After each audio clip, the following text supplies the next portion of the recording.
I've lived in this neighborhood for years, and everything seemed perfectly normal until last week. It started with a single garden gnome from my neighbor's yard showing up on my lawn. I thought it was a harmless prank, maybe the wind had knocked it over. But then, every morning, another gnome appeared, creeping closer to my front door. It was unsettling, but what truly sent chills down my spine was when I noticed their painted eyes seemed to be watching me, tracking my every move. Determined to solve this strange mystery, I decided to stay up one night and catch whoever was responsible. I sat by my window, peering through the blinds, as the minutes ticked by. At around 3 a.m., I saw something that made my heart pound.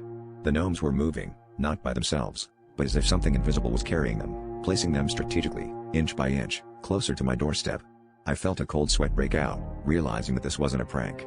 Something much darker was at play. The next day, I visited my neighbor, hoping they might have an explanation. But they seemed oblivious, claiming their gnomes had been disappearing overnight too. As I turned to leave, I noticed an old photo on their mantle, a family portrait with the same gnomes in the background. But the gnomes looked different, their expressions were sinister, almost alive. I couldn't shake the feeling that something was seriously wrong. That night, I barricaded my door, but it was no use. I woke up to the sound of scratching, tiny, persistent, right outside my door. As I mustered the courage to check, I swung open the door, and there they were, all lined up, staring at me with their hollow eyes.